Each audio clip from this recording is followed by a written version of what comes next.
అధిక బరువు అనేక సమస్యలకు కారణం. సాహితీ యోగా ఆన్లైన్ క్లాస్ లో జాయిన్ అవ్వండి. నమస్తే, వెల్కమ్ టు సుమన్ టీవీ. పాదాలలో నొప్పులు. ఈ పాదాలలో నొప్పులు అనేది స్త్రీలు ఎక్కువగా కంప్లైంట్ చేస్తూ ఉంటారు. పొద్దున్న లేచిన వెంటనే కాళ్ళు కింద మోపలేకపోతున్నాం, చాలా హెవీగా పెయిన్ వస్తున్నాయి. సో కాసేపటికి మళ్ళీ సర్దుకోవటం, ఎక్కువ దూరం నడవలేకపోవటం, ఈ సమస్య ఎక్కువగా లేడీస్లో మనం చూస్తూ ఉంటాం. ఎందుకు ఈ పాదాలలో నొప్పులు అనేది వస్తూ ఉంటాయి, దీనికి కారణాలు ఏంటి, ఎటువంటి ట్రీట్మెంట్స్ అందుబాటులో ఉన్నాయి, ఈ విషయాన్ని తెలియజేసేందుకు మనతో పాటు ఉన్నారు ortho and robotic joint replacement surgeon doctor Arun Reddy గారు. Hello sir. హలో అండి. సార్, పాదాలలో నొప్పులు అనేసరికి ఇంకా ఎక్కువ మంది కంప్లైంట్ చేసేది అమ్మాయిలే కనిపిస్తూ ఉంటుంది. ఎందుకు వాళ్ళకి పాదాలలో నొప్పులు అనేది స్టార్ట్ అవుతూ ఉంటాయి, ఏ కారణాల వల్ల? యూజువల్గా అంటే ఈ ఫుట్ పెయిన్స్ అనేవి ఎవరిలో అయినా రావచ్చండి. అంటే కామన్గా మిడిల్ ఏజ్డ్ విమెన్లో ఎక్కువ చూస్తూ ఉంటాం, కానీ మగవాళ్ళల్లో కూడా కామన్గానే చూస్తూ ఉంటాం. అయితే దీంట్లో మనకు కామన్గా majority people early morning pain ఒకటి, ఎక్కువసేపు ఎప్పుడన్నా కూర్చొని సడన్గా అంటే రెస్ట్ తీసుకొని నడవాలి అంటే ఇనీషియల్ ఫ్యూ స్టెప్స్ బాగా నొప్పిగా అనిపించడం, పాదం కింద పెట్టాలంటే చాలా చికాగా ఉండడం, ఈ కంప్లైంట్ తోటి చాలా ఫ్రీక్వెంట్గా చూస్తూ ఉంటాం.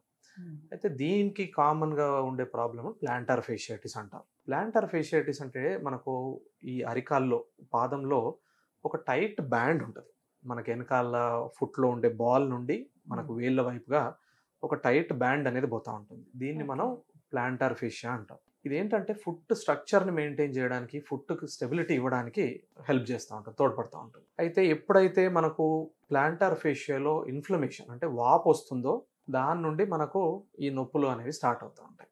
అంటే నేను ఇక్కడ ఉమెన్ అని ఎందుకు స్పెషల్గా మెన్షన్ చేశానంటే, సో వాళ్ళు యూస్ చేసే చెప్పులు కూడా హీల్స్ యూస్ చేస్తూ ఉంటారు కదా ఎక్కువగా. సో దాని మూలంగానే వస్తుందా, లేకపోతే అదర్ రీజన్ కూడా ఉంటుంది? దాని వల్లనే అన్నట్టు కాదండి. అంటే ర్యాండమ్గా అంటే యూజువల్గా ఏంటంటే ఎక్కువగా ఫుట్ని యూజ్ చేసే వాళ్ళకి ఎక్కువగా వస్తూ ఉంటుంది. అంటే రన్నింగ్ చేసే వాళ్ళకి కానివ్వండి, లాంగ్ స్టాండింగ్ చేసే వాళ్ళకి కానివ్వండి, కొంచెం కామన్ ఎక్కువగా చూస్తాం. అట్లా అని చెప్పి ఎవరికైనా రావచ్చు. అంటే యూజువల్గా ఒక మిడిల్ ఏజ్డ్ ఫీమేల్, పెద్ద బయటికి ఇంట్లో హోమ్ మేకర్గా ఉండే వాళ్ళకి కూడా మనకి ఫుట్ పెయిన్స్ అనేవి మనం కామన్గా చూస్తూ ఉంటాం. అది మనం అనుకున్నట్టుగా ఇది ఎక్కువసేపు చేసే వాళ్ళలో ఏమవుతుంది అంటే అక్కడ ప్రెషర్ ఎక్కువైపోయి ప్లాంటార్ ఫేషియాలో ఇన్ఫ్లేమ్ అయిపోవడం, అక్కడ సన్న పగుళ్ళు, టియర్స్ రావడం, వీటి వల్ల మనకు ఈ ప్లాంటార్ ఫేషియాలో నొప్పులు అనేవి కామన్. అంటే పాదం అనేది కొంతమందికి షేప్ మధ్యలో ఇలా గ్యాప్ అనేది వస్తూ ఉంటుంది. సో అలా ఉండడం బెటర్ అంటారు. కొంతమందికి కంప్లీట్ ఫ్లాట్ ఉంటాయి. ఈ ఫ్లాట్ గా ఉండే వాళ్ళలోనే ఈ సమస్య ఎక్కువగా చూస్తాము. ఫ్లాట్ ఫీట్ ఉన్న వాళ్ళకు చూస్తూ ఉంటాము కామన్గా. కాకపోతే ఎప్పుడు కూడా ఈ ఆర్చ్ సపోర్ట్ అనేది యాడిక్వేట్గా ఉన్న వాళ్ళలో మనకు ఈ ఫుట్ పెయిన్స్ అనేవి కొంచెం తక్కువగా చూస్తూ ఉంటాం. మనకు ఐదర్ స్పెక్ట్రమ్ అంటే ఫ్లాట్ ఫీట్ ఉన్న వాళ్ళలో కూడా ఫుట్ పెయిన్స్ వచ్చే అవకాశాలు ఉన్నాయి. ఐదర్ ఈ ఆర్చ్ అనేది ఎక్కువగా ఉన్న వాళ్ళలో కూడా మనకు ఈ ఫుట్ పెయిన్స్ అనేవి రెగ్యులర్గా చూస్తూ ఉంటాం. సో అంటే ఫ్లాట్ ఫుట్ ఉండే వాళ్ళకి బేసిక్గా అది మెయింటైన్ చేయడానికి ఏమైనా సపరేట్ దానికి చెప్పులు ఏమైనా ఉంటాయా? ఈ ఫ్లాట్ ఫీట్ ఉండడం కూడా one of the common causes foot పెయిన్కి. అంటే ఈ ఫ్లాట్ ఫీట్ ఉన్న వాళ్ళు ఎప్పుడైనా కూడా ఎక్కువసేపు నిల్చునే పని చేసినట్టయితే కనుక ఓవర్ టైంలో ఫుట్ పెయిన్స్ అనేవి ఎక్కువగా చూస్తూ ఉంటాం. దీనికి మనం ఏం చేయాలి అంటే ఒకటి ఈ స్ట్రెచ్చింగ్ ఎక్సర్సైజ్ రెగ్యులర్గా చేసుకోవడం, ఫుట్ స్ట్రెచ్చింగ్ ఒకటి. దాంతోపాటు ఫుట్వేర్లో మాడిఫికేషన్. అంటే మనం ఈ ఫ్లాట్ ఫీట్ ఉన్న వాళ్ళు ఆర్చ్ సపోర్ట్ అంటే లోపల వైపు ఎవరికైతే ఆర్చ్ లేని వాళ్ళకి ఆర్చ్కి సపోర్ట్ తీసుకుంటా ఉండాలి. అంటే ఇది మనకున్న నార్మల్ ఫుట్వేర్లోనన్నా చేంజ్ చేసుకోవచ్చు, లేదు అంటే మనకి ఈ నార్మల్గా ఫుట్ ఇన్సోల్స్ దొరుకుతాయి ఆర్చ్ సపోర్ట్స్ తోటి. నార్మల్ షూలో అయినా ఫుట్ ఇన్సోల్ వేసుకొని ఆ ఆర్చ్ సపోర్ట్ని మెయింటైన్ చేసుకున్నట్టయితే కనుక ఎస్పెషల్లీ మనకు ఈ డిమాండింగ్ వర్క్ చేసే వాళ్ళకంటే స్పోర్ట్స్ ఆడే వాళ్ళకి కానివ్వండి, లేకపోతే ఎక్కువసేపు నిల్చొని పని చేసే వాళ్ళకి కానివ్వండి, అటువంటి వాళ్ళలో ఈ ఆర్చ్ సపోర్ట్ షూ వేసుకోవడం చాలా యూస్ఫుల్. సో దీనికి ఎలాంటి ట్రీట్మెంట్ ఉంది సార్?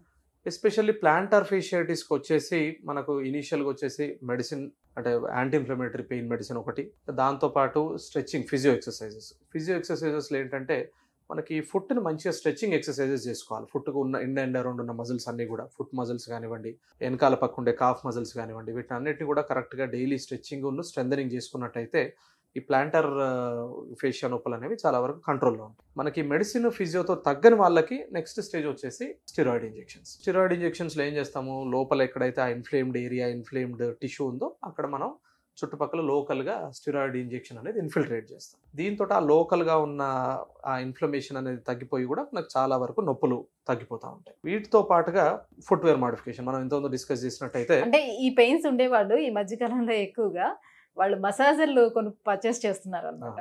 సో అలా మసాజర్ ఎంతవరకు హెల్ప్ అవుతుంది? అంటే ఈ మసాజ్ వీటన్నిటి వల్ల కూడా లోకలైజ్డ్ ఇన్ఫ్లమేషన్ అనేది తగ్గి పెయిన్ అనేది తగ్గే అవకాశాలు ఉన్నాయి. కాకపోతే అట్ ద సేమ్ టైం మనకు లాంగ్ టర్మ్ రిలీఫ్ మళ్ళీ రావద్దు అనుకున్నట్టయితే కనుక మనకి రెగ్యులర్ ఫిజియోథెరపీ చేసుకోవడం, ఈ స్ట్రెచింగ్ ఎక్సర్సైజ్ చేసుకోవడం, ఇంకోటి ఫుట్వేర్ చేంజ్లో నేను చెప్పినట్టుగా సాఫ్ట్ ఫుట్వేర్ వాడుకోవడం. ఈ సాఫ్ట్ ఫుట్వేర్ వాడినప్పుడు ఏమవుతుంది అంటే మనకు అక్కడ లోకల్గా ఇన్ఫ్లమేషన్ ఉన్న ఏరియా నుంచి ప్రెషర్ తగ్గిపోయి మనకు ఆ నొప్పి అనేది చాలా వరకు తగ్గుతూ ఉంటుంది. ఇది మనం ఒక హ్యాబిట్ లాగా అంటే ఆల్ ద టైం ఇంట్లో కానివ్వండి బయట కానివ్వండి ఎప్పుడు కూడా సాఫ్ట్ ఫుట్వేర్ వేసుకొని నడవడం తిరగడం చేస్తున్నట్టయితే ఫ్యూచర్లో కూడా మళ్ళీ రాకుండా ఉంటుంది. అదొకటి. లాస్ట్ ఆప్షన్ వచ్చేసి మనకి ఇంకోటి నైట్ స్ప్లింట్స్ అంటాం. నైట్ స్ప్లింట్ అంటే ఎప్పుడు కూడా చాలా మందికి ఏం కంప్లైంట్, పొద్దున్న లేచినప్పుడు మనకు నొప్పి ఎక్కువగా అయిపోయింది. ఈ నొప్పి మార్నింగ్ ఈ స్టిఫ్నెస్ పెయిన్ తగ్గాలి అంటే నైట్ స్ప్లింట్స్ అనేవి వస్తాయి. నైట్ స్ప్లింట్స్ అంటే ఏంటంటే ఈ ప్లాంటార్ ఫేషియాని ఆ పట్టి ఒకటి చిన్నగా స్ట్రెచ్ చేసి పట్టుకుంటుంది రాత్రంతా కూడా. సో దానివల్ల ఏంటంటే పొద్దున్న లేచి మనం పాదం కింద పెట్టినప్పుడు ఆ సివియారిటీ ఆఫ్ పెయిన్ అనేది చాలా వరకు కంట్రోల్కి వస్తుంది. వీటన్నిటితో కూడా మనకు రిలీఫ్ రావట్లేదు అంటే లాస్ట్ స్టేజ్ ఇస్ సర్జరీ. సర్జరీలో ఏంటంటే ఆ లోకల్గా ప్లాంటార్ ఫేషియా ఏదైతే ఉందో దాన్ని రిలీజ్ చేస్తాం. అక్కడ సర్జరీలో రిలీజ్ చేసినట్టయితే ఆ పెయిన్ అనేది చాలా వరకు సెటిల్ అయిపోతుంది. సో దీనికి సిమ్టమ్స్ ఏంటి సార్? ఓన్లీ ఆ పెయిన్ మాత్రమే తెలుస్తుందా, లేకపోతే నడిచేటప్పుడు కూడా లైక్ చిన్న శబ్దం రావటం కానీ అలాంటివి ఏమైనా తెలుస్తుందా? వీటిలో కామన్ వచ్చేసి ఫుట్ పెయిన్ అండి. పెయిన్ అది కూడా అస్తమానం ఉండే పెయిన్ ఉండదు. ఎప్పుడన్నా రెస్ట్ తీసుకున్నారు, ఇప్పుడు జాబ్ చేసుకున్నారు, సడన్ ఒక 1 అవర్ పని చేసుకుని సడన్గా నడవాలి అంటే ఇనిషియల్ 5-10 మినిట్స్ పెయిన్. మార్నింగ్ కూడా సివియారిటీ ఆఫ్ పెయిన్. మార్నింగ్ లేచిన తర్వాత ఇప్పుడు కూడా రెస్ట్ తీసుకుని నడవాలి అంటే మళ్ళీ దాంతో పాటు కూడా పెయిన్. ఇవి ఏంటంటే దీనిలో మనకు యాక్టివిటీ లిమిటేషన్, రెస్ట్ ఇవ్వాల్సిన అవసరం కూడా అంతగా ఉండదు. ఓన్లీ థింగ్ ఈజ్ మనం ఎక్సర్సైజ్ కరెక్ట్గా చేసుకొని కొంచెం ఫుట్వేర్ మాడిఫై చేసుకొని ఈ స్ట్రెచింగ్ ఎక్సర్సైజ్ చేసినట్టయితే మెజారిటీ పీపుల్లో పెయిన్ అనేది తగ్గిపోతుంది. సో యాంకిల్ పార్ట్ లో మనకి స్వెల్లింగ్ కూడా కనిపిస్తుందా ఇది ఉండేటప్పుడు? యాంకిల్ పార్ట్ లో వచ్చేది మనకు అక్లీస్ టెండినైటిస్ అంటాం కామన్ గా వచ్చేది. మనకి ఏంటంటే ఈ కాఫ్ మజిల్ లో పెద్ద మజిల్ ఏదైతే ఉందో అది వచ్చేసి మనకు అక్కడ యాంకిల్ దగ్గర అటాచ్మెంట్ ఉంటుంది. చాలా మందిలో ఏమవుతుంది అంటే ఈ అటాచ్మెంట్ దగ్గర చిన్న బోన్ లాగా పెరగడం, లేకపోతే అక్కడ క్యాల్సిఫై అవ్వడం, క్యాల్సిఫికేషన్స్ చూడడం, వీటి వల్ల కూడా మనకు అతుక్కున్న ఏరియా అంతా కూడా ఇన్ఫ్లేమ్ అయిపోయి మనం కొంచెం నడవాలన్నా, కింద కూర్చొని లేవాలన్నా, కొంచెం ఫాస్ట్గా ఏదైనా డిమాండింగ్ యాక్టివిటీ చేయాలన్నా కూడా కామన్గా పెయిన్ అనేది చూస్తూ ఉంటాం. దీనికి కూడా అంతే, మనం ఇంతకుముందు చూసినట్టుగా ఈ మజిల్ స్ట్రెచ్చింగ్ ఒకటి, అదే మజిల్ని మనం గట్టిగా స్ట్రెంథనింగ్ ఎక్సర్సైజులు చేసుకున్నట్టయితే లాంగ్ టర్మ్లో కూడా మనకు పెయిన్ అనేది మళ్ళీ రాకుండా ఉంటుంది. లాస్ట్ స్టేజ్లో అసలు ఇవన్నీ కూడా రిలీఫ్ అవ్వట్లేదు అంటే steroid followed by last option will be surgery మళ్ళీ. Right, thank you so much sir. పాదాల్లో నొప్పులకి కారణాలు అండ్ ట్రీట్మెంట్ గురించి తెలియజేసినందుకు థ్యాంక్ యూ. థ్యాంక్ యూ అండి.